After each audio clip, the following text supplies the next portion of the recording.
ఈ హాయ్ మనము గొప్పగా ఎదగాలన్నా, ధనవంతులు కావాలన్నా, పేదవారిగా మిగిలిపోవాలన్నా అది కేవలం మన మైండ్ సెట్లోనే మిగిలింది. నిజంగా మనం అనుకుంటే గొప్ప గొప్ప చరిత్రలు సృష్టించగలము, అలాగే గొప్ప సంపద కలిగిన వ్యక్తులుగా ఎదగగలము. మనం సాధారణంగా చదివే చాలా పుస్తకాల్లో రిచ్ డాడ్ పూర్ డాడ్ అనే ఒక పుస్తకాన్ని చదివాను.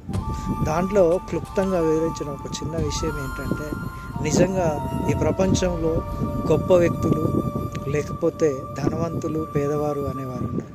కేవలం వారి మైండ్ సెట్ ద్వారా మాత్రమే, వాళ్ళు ఆలోచించే విధానం ద్వారా మాత్రమే పేదవారిగా అలాగే ధనవంతులుగా ఉండగలుగుతారు ఈ ప్రపంచంలో.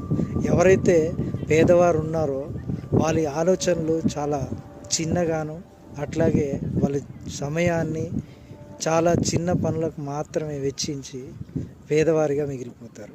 గొప్ప వ్యక్తులు ఎవరైతే ఉన్నారో సమయాన్ని, దాని విలువను తెలుసుకొని గొప్ప వ్యక్తులుగా ఎదగడానికి, అట్లాగే గొప్ప వ్యక్తులుగా తయారవ్వడానికి ఆ విలువైనటువంటి సమయాన్ని, వాళ్ళ ఆలోచనలు కూడా గొప్పగా ఉండి ధనవంతులుగా మిగులుతారు. నిజంగా మన జీవితాల్లో మనం గుర్తించినట్లయితే చాలామంది మధ్యతరగతి వాళ్ళుగా జీవించడానికి కూడా కారణం అదే.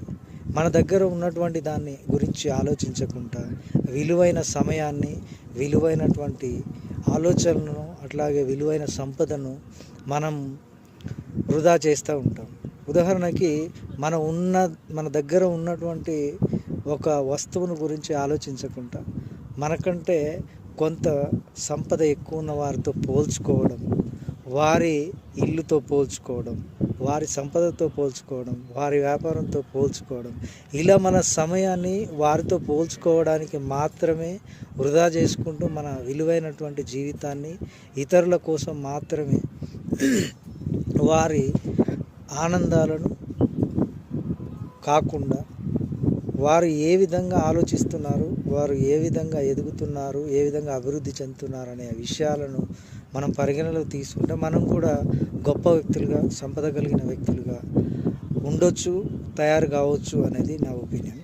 అట్లాగే మనము మన దగ్గర ఉన్నటువంటి విలువైనటువంటి ఆరోగ్యాన్ని చూస్తే మనకంటే అనారోగ్యంతో ఉన్న వ్యక్తులను పోల్చుకోవాలి. అట్లాగే మన దగ్గర ఉన్నటువంటి సంపదను చూసినప్పుడు మనకంటే తక్కువగా ఉన్నటువంటి పేదవారితో పోల్చుకోవాలి.